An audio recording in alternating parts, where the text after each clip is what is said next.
भाजपा नेता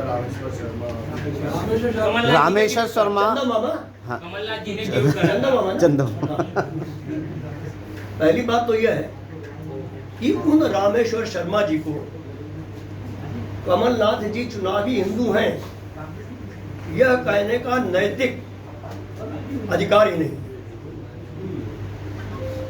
कमलनाथ जी वे हैं जिन्होंने अपनी ईमानदारी की घोषित कमाई से देश के सबसे बड़े हनुमान मंदिर को, जो छिंदवाड़ा में है, बनवाकर जनता को लोकार्पित किया।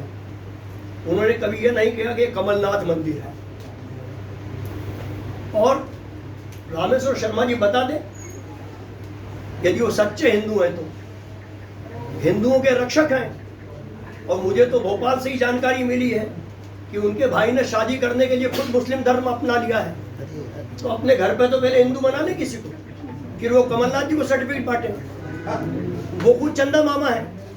वो बता दें कि 18 साल की शिवराज सिंह की सरकार ने कितने बेरोजगारी को नौकरी दी, किसानों ने आत्महत्याएं क्यों की, 29,000 किसानों ने, 56,000 बहनों के कत्ल कैसे हुए, गैंगरेप क्यों हो रहे हैं, मुख्यमंत्री के बंगले के 1.5 किलोमीटर दूर बच्चियां गायब हो रही। जब ये पैर पूज रहे थे बच्चियों के, तब वो बच्चियों का अपहरण हो रहा था।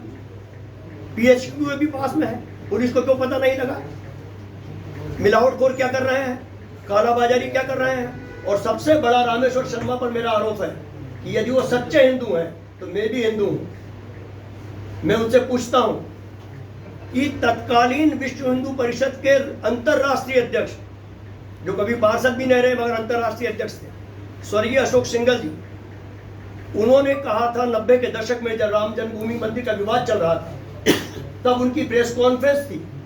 उन्होंने कहा था कि राम मंदिर बनाने के लिए देश के लोगों ने 8,000 करोड़ रुपया विश्व हिंदू परिषद को चंदा दिया है। ये चंदा मामा बताएं कि वो 8,000 करोड़ रुपया देश के किस प्रांत में है, किस बैंक में है, और 30 सालों में वो 8,000 करोड़ रुपया ब्याज सहित कितना हुआ। रामेश्वर शर्मा तब क्यों खामोश थे जब चंपत राय जमीनों की रजिस्ट्री में अयोध्या में पैसा खा रहा है। रामेश्वर शर्मा का हिंदुत्व तब कहां गया था। कमलनाथ जी को और बड़ी बात में आरोप लगा रहा हूं कि जिसने मंदिर तोड़ा है वो कभी हिंदू नहीं हो सकता है। मैं खुद कह रहा हूं कि वहां मान लिया जाए कि वहां मस्जिद नहीं थी। यदि मस्जिद होती तो कुरान की आयतें लिखी होती, वहां कोई मूर्ति नहीं होती। मैं भी मस्जिद में कई बार गया हूं, वहां कुरान की आयतें नहीं थी, वहां मंदिर था। मैं भी मान रहा हूं, आप कह रहे हो ना मंदिर था, मैं भी मान रहा हूं। मगर वहां राम लला अपनी पत्नी सीता और लक्ष्मण के साथ 4 दीवारी में उस गुंबज के नीचे विराजे हुए थे। और आपने उस मंदिर को तोड़ा हिंदू होने के बाद। और वो राम जो ठंड गर्मी और बरसात के थपेड़े से बचे हुए थे, 30 साल से वो राम टेंट में बैठे रहे, तो तुमने तोड़ा क्या है? तो मंदिर तोड़ने वाले कभी भी हिंदू नहीं हो सकते हैं। और इन बुज़दिलों में, जिनमें रामेश्वर शर्मा भी शामिल है, इतनी हिम्मत नहीं है।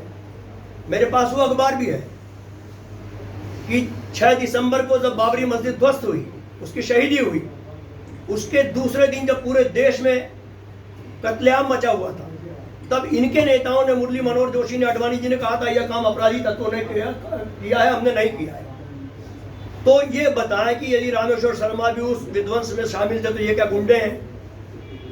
इतनी हिम्मत तुमको होनी चाहिए कि हमने मंदिर तोड़ा या मस्जिद तोड़ा कबूले। तो जिन रणछोड़ दासों में इतनी हिम्मत नहीं है, उनको राम के नाम का उपयोग करने का अधिकार ही नहीं है। और आपको यह भी ध्यान होगा कि मुरली मनोहर जोशी जी उस टाइम अंतरराष्ट्रीय विश्व हिंदू परिषद के अध्यक्ष थे।